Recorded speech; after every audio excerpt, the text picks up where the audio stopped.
Hey, welcome to the 12 Days of Adam Sandler. We're on day 11, and I just watched The Wedding Singer from 1998, which is another Adam Sandler, Drew Barrymore romantic comedy. And right off the bat, I have to admit, it's way better than 50 First Dates.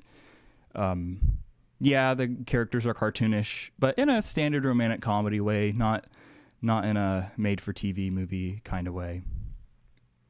So, Sandler's character, Robbie, is a wedding singer, hence the name of the movie, The Wedding Singer. And he gets left at the altar of his own wedding. Robbie meets Julia, played by Drew Barrymore, at work. She invites him to her wedding. See, there's a lot of weddings in this movie.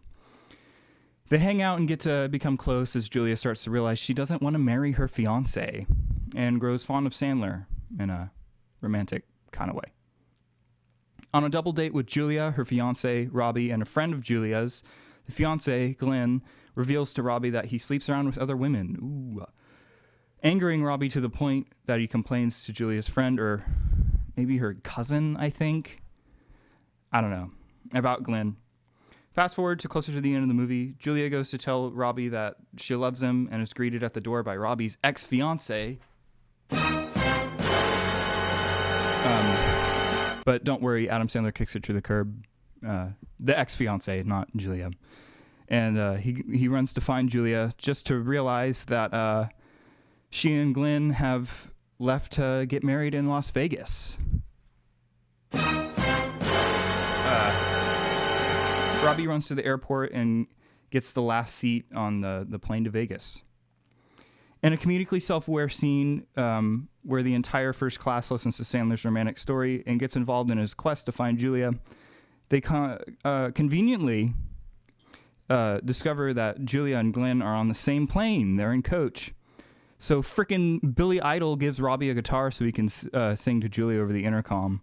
Of course, Julia loves the song, and it abruptly cuts to the last scene where it shows Robbie and Julia getting married. Didn't see that one coming. So, before I get into this movie, I have to admit my Drew Barrymore bias. She has a daytime talk show that I've been exposed to way too many times.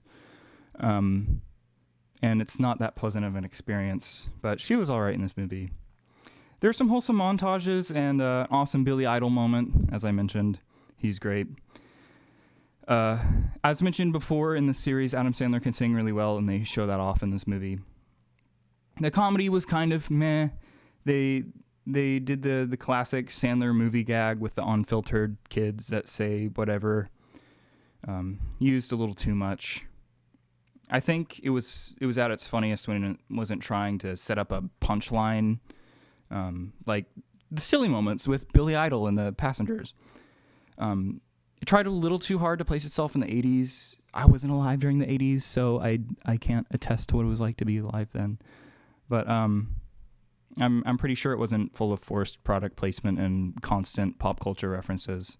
It's like if I wanted to place my review in 2012, so I wore a Coney 2012 shirt while doing Gangnam Style while singing Thrift Shop by Macklemore. They went a little over the top is what I'm trying to say. But yeah, I'm going to keep this short and sweet here. It was fun and it was cute. It's not a blockbuster or anything, but it's not a train wreck like other Adam Sandler rom-coms.